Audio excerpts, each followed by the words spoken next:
Hello there. Still got some stormy weather moving its way through North America, but in comparison to the weather of recent weeks, not perhaps quite as severe. But it's this area of low pressure that's moving across the northern and central plains. It's going to bring some pretty heavy, intense thundery downpours, some large hail and the potential for some damaging gusts of wind. Some very heavy rain moving its way through the Mississippi Valley, pushing east. Behind it, cooler conditions, still quite stormy across the Pacific Northwest. Now, recent heavy rain across southern Brazil will slowly start to ease away to showers. It's a little bit cooler across parts of Argentina and Chile than we've seen in recent weeks. We've got some warmth building once again across Iberia, stretching up into France, but some stormy weather conditions, particularly through central southern Italy, the Balkans and mainland Greece for the second half of the weekend. So here, a little bit cooler for the time of year.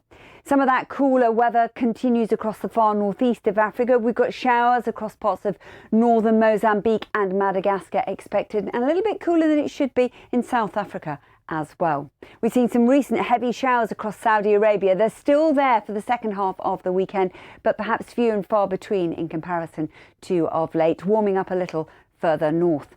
We've got temperatures above the average for the time of year across northern and central India, and heat warnings have been issued through the weekend with temperatures in excess of 40 degrees. Recent heavy rain starts to ease away from Japan, quieter through the Korean Peninsula and into China. Few sharp showers through Malaysia and Indonesia.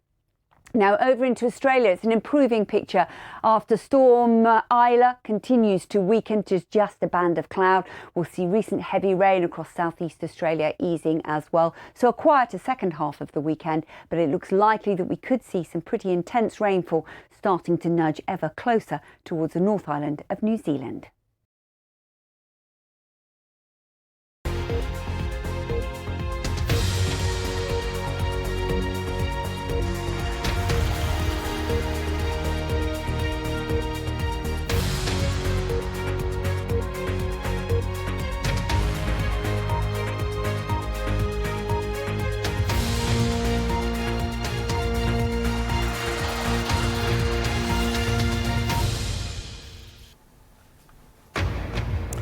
Live from London, this is BBC News.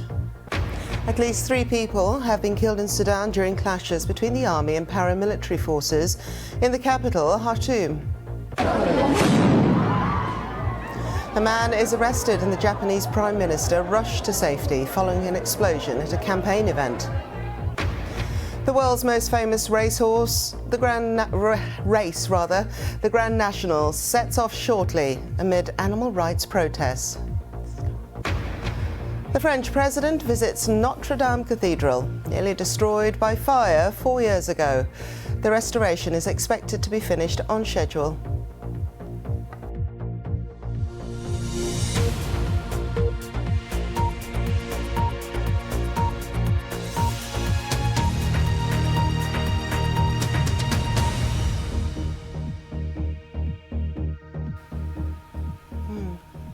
Hello, I'm Lukwesa Burak. Sudan's army has claimed it's in control of the airport and presidential palace in Khartoum after a day of fighting with paramilitary forces.